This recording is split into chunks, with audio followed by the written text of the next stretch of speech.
Powered by the Montana Television Network. This is the 10 o'clock news on Q2, Montana's news leader. Good evening, everyone. Thanks for joining us. I'm Jeanelle Slade. Jay has the night off.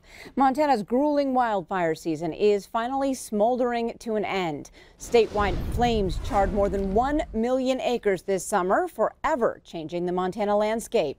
Now, several fires are still burning in Montana tonight, but the weather this past week has helped dampen the second worst fire season since 1994. Q2's David J touches bases with a statewide fire expert tonight to get the latest. David. Well, Jeanelle, according to the Department of Natural Resources and Conservation, firefighters have gone from fire suppression to rehabilitation and mop-up. And since 1994, the worst year was 2012, with nearly 1.5 million acres burned from approximately 3,400 fires. This year, about 1.4 million acres burned as a result of 2,800 fires. And in 2006, about 4,200 fires burned about 1.2 million acres. In northern and western Montana, firefighters are still working some of those 8 fires. The change in the weather doesn't put out the fires completely. In certain areas, you may be able to still see smoke from the fires, but the fire activity at this point right now, due to the precipitation and cooler temperatures, has greatly diminished the fire behavior. Crystal Beckman says over the last 10 years, about 60% of the wildfires were human-caused and 40% caused by lightning. Jeanelle? All right, thanks so much, David. Well, we lost acres, homes, and a good part of our summer to fire and smoke, but we also lost 2 men who paid the ultimate price to keep us safe. MTN's Jill Valley reports.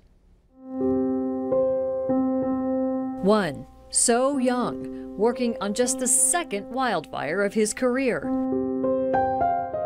The other, an elite, experienced hotshot with a family legacy of firefighting. But both would die in Montana, killed by falling trees while fighting fire. 19-year-old Trenton Johnson recently graduated from Hellgate High School in Missoula. He was a member of the state champion lacrosse team. He enrolled at Montana State University, working towards a degree in engineering. You had to be on your toes to keep up with this kid. He had an awesome sense of humor. Witty, like he was 3 steps ahead of the conversation, and he would come up with just snappy, witty statements. Trenton followed in his big sister's footsteps to become a summer wildland firefighter, and he was excited when he got that first call to fight a fire in Utah. He likes to work hard, he likes to be outdoors, so it was a really good fit for him, and he loved it. He was on the Bryan Head fire for 2 weeks in Utah, and he called me every single day and let me know how he was doing, like what he was doing. He absolutely loved working hard. Then he was assigned to a fire burning near Seeley Lake, a small lightning-started fire that would eventually become part of the Rice Ridge Fire. But on July 19th, suddenly, a tree fell and hit him. He died at the hospital. Some of the wording I heard was fast as a lightning bolt. And they just heard a crack, and that was it. 3 of them were able to get out of the way, and Trenton did not. 2 weeks later, it happened again. 29-year-old Brent Witham of California died August 2nd in the early days of the Lolo Peak fire. A tree fell and hit him while working on a fire line in the McLean Creek area. Brent is a member of the Vista Grande Hotshots stationed in San Bernardino, California.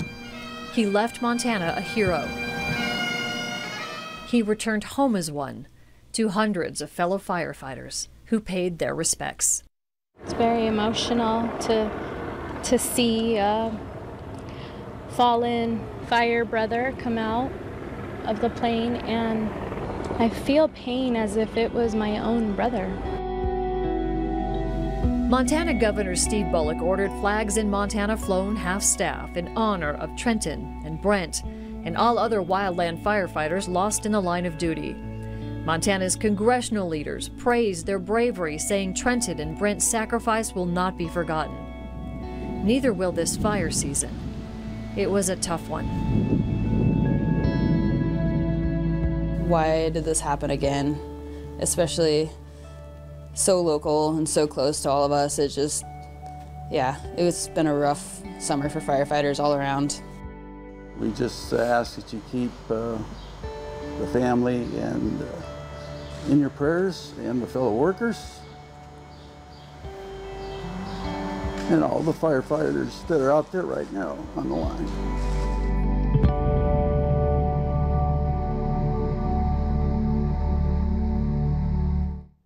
We'd like to take a moment now to thank all of you who have generously donated to the Montana Wildfire Relief Fund. Whether you've shared posts or opened up your wallets to help Montana communities, your actions are making a difference. We're pleased to report 614 donations have brought the total to $105,000. To that, add $50,000 matching donations from our Q2 parent company and the Mountain Sky Guest Ranch, and the total surpasses $200,000. Now we invite you to join us this Saturday for a special report on the 2017 Montana wildfire season. We'll take a closer look at the fire headlines across the state and tell you how you can help. The Montana Wildfire Relief Special airs Saturday at 6 p.m. That's following our 5:30 newscast right here on Q2. And Q2's Ed McIntosh is in for Bob McGuire this week. And after what we just saw, Ed, it's pretty hard to complain about rain and cold. It is, but we don't have that forever. There is some hope that we'll see some changes. Let's take a look as we look a week from today and start looking at the overall trends. Western portion of the U.S. has a very good chance of starting to see above average temperatures moving back in, and the chance of rain will start to significantly drop as we start getting in towards especially a week into the early part of October, especially across the northern tier of the state. But for this evening, we've got the rain showers already going. 1,500s officially at the airport so far, and getting your reports on our Facebook page of rain showers coming down heavy at times across the region. Take a look at the weekend forecast coming up in a few minutes. All right, thanks so much, Ed. After winning its fight to retain state funding in May, the Center for Children and Families in Billings is faced once again with evicting several families from a secure addiction treatment program. Now, the center announced today the Department of Health and Human Services plans to close Second Chance Homes and the Yellowstone Valley Children's Advocacy Center. The proposed cuts come as the governor's administration orders 10% budget reductions to all state agencies.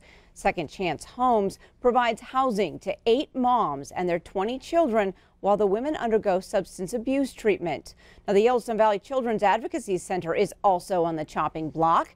Through that organization, a trained expert conducts forensic interviews with children who are victims of sexual abuse. The expert conducted nearly 300 interviews just last year. Now, the Second Chance Homes total about $600,000 a year to operate, while the Child Advocacy Center costs up to $30,000 a year. A longtime Yellowstone County judge and auditor announced their resignations, but they each depart with a different sentiment. Judge Pedro Hernandez will leave the Yellowstone County Justice Court after 47 years on the bench. Hernandez served in the U.S. Air Force during the Vietnam War and went on to work for the Billings Police Department before he was appointed judge. In his resignation letter, he calls it a humbling experience to serve the people of this community and says his work is a passion, not a job. His wife, Debbie Hernandez, also submitted her letter of resignation Wednesday. She is the county's current auditor, but has served the people of Yellowstone County in various positions for the past 37 years. Hernandez called her work rewarding, but said the department suffers from a lack of manpower. In her letter, Hernandez criticized the lack of support for her department and said she leaves the position dissatisfied. Both resignations are effective November 30th. Well, Facebook is now pledging better cooperation in the congressional investigation into Russian meddling in the 2016 presidential election. Today, the company's founder promised to release the content of thousands of ads that a Russian company bought and placed on its platform. Danielle Nottingham reports. I care deeply about the democratic process and protecting its integrity. Facebook founder Mark Zuckerberg went live to admit Russia had no trouble placing election-related ads on the popular social media platform. Most ads are bought programmatically through our apps and website without an advertiser ever speaking to someone at Facebook. And that's what happened here. Zuckerberg said the company is turning over the contents of thousands of ads linked to Russia to congressional investigators as they look into Russian interference in the 2016 election. Facebook has also admitted that its internal investigation found more than 3,000 election-related ads costing more than $100,000 paid for by a Russian company with links to the Kremlin. Facebook said the vast majority of ads didn't specifically reference the U.S. presidential election or a particular candidate, but appeared to focus on amplifying divisive social and political messages. The vice chairman of the Senate Intelligence Committee said he's been asking Facebook to step forward for 10 months. I feel like Facebook finally has been responsive, but the proof will be in the extent of the materials they give us next week. Zuckerberg is also promising his company will be more vigilant going forward, including disclosing who pays for political ads. We're going to make political advertising more transparent. Critics are urging Facebook to go further, saying it should disclose to its users how the outside meddlers may have influenced them. Danielle Nottingham, CBS News. And Facebook's action comes just one day after Twitter said it will meet next week with staffers from the Senate Intelligence Committee. Still to come on tonight's 10 o'clock news, a new therapy is hitting all the right notes for some cancer patients. We will check it out.